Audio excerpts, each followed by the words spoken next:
में जिला प्रशासन की तरफ से आज एनडीआरएफ के सहयोग से खन्ना पेपर मिल में गैस की लीकेज को कैसे रोका जाए और उसमें फंसे लोगों की जान कैसे बचाई जाए, इस पर मॉक ड्रिल की गई। इस मॉक ड्रिल में जिला प्रशासन के अधिकारियों के अलावा दमकल विभाग, पुलिस प्रशासन, स्वास्थ्य विभाग आदि ने हिस्सा लिया। इस संबंध में अधिक जानकारी देते हुए SDM-2 श्री राजेश शर्मा ने कहा कि जिले में किसी भी अप्रिय घटना को रोकने के लिए जिला प्रशासन द्वारा सभी इंतजाम किए गए। उन्होंने कहा कि इस मॉक ड्रिल का मुख्य उद्देश्य फैक्ट्री में काम करने वाले वर्करों की जान बचाना और गैस की लीकेज की किसी भी घटना को रोकना था। उन्होंने कहा कि सबसे पहले ये पता लगाने के लिए मॉक ड्रिल आयोजित की गई कि गैस की लीकेज को रोकने के लिए कारखाने में किस तरह के उपकरण उपलब्ध हैं और कारखाने में लोगों की जान को बचाने के लिए अन्य क्या साधन हैं। उन्होंने कहा कि किसी भी अप्रिय घटना की स्थिति में प्रशासन पहले दमकल और पुलिस को सूचित करता है और पास के एक स्कूल में राहत शिविर भी लगाया जाता है। उन्होंने कहा कि इस राहत शिविर में घायल लोगों को पूरी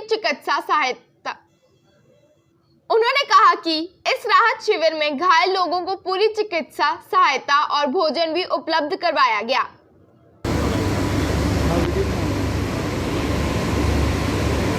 हमारे पास गैस में जो पॉइजन होते हैं उनको डिटेक्ट करने के लिए अलग अलग तरह के इक्विपमेंट हैं। जो अपना फर्स्ट उसके पास है वो एयर सैंपलर है। तो गैस में अगर पॉइजन गैस होती है तो ये इसको डिटेक्ट कर देता है और इसको लैब में ले जाकर टेस्ट किया जाता है। जो अपना बाएं वाले रेस्पिरेटर के हाथ में है ये गैस डिटेक्टर है। ये अलग अलग प्रकार की गैसों को डिटेक्ट करता है और इसमें अलग अलग टाइप के सेंसर लगे हुए हैं।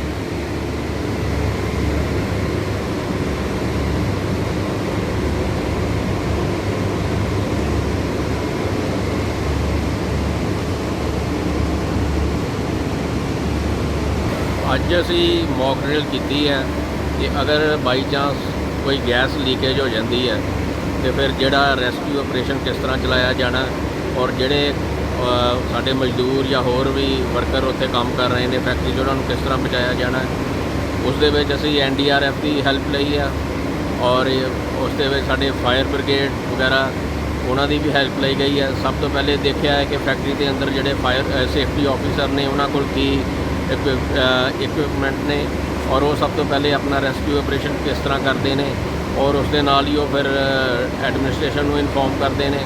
असी इमीजिएटली फायर ब्रिगेड दी गड्डियां उत्थे भेजते हैं और पुलिस को इनफॉर्म करके इमीजिएटली बैरीकेडिंग कराई जाती है ताकि एरिए के लोग आ ना सकन।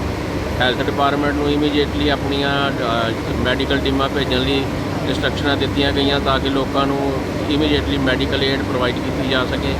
एजुकेशन डिपार्टमेंट को इंस्ट्रक्शनां जारी कीतियां कि वो स्कूल दे विच अपना जोड़ा नीयरेस्ट स्कूल है उत्थे रेस्क्यू कैंप जोड़ा लगाएंगे ताकि लोगों को उत्थे इवैक्यूएशन तो बाद रखा जा सके। Food and civil supply department की ड्यूटी लगाई सी कि वो इवैक्यूएशन कैंप दे विच खाना वगैरह प्रोवाइड करेंगे। इस तो इलावा हैल्थ डिपार्टमेंट दी टीमां भी इत्थे आईयां ने और बाकी सारे डिपार्टमेंट भी बुलाए गए हैं। तहसीलदार साहब की ड्यूटी लगाई गई है और DSP वगैरह आके हर जगह नाके लगाए गए हैं ताकि इधर ना आ सके और इस तरह ये सारा जो रेस्क्यू ऑपरेशन है वो कंप्लीट किया गया है।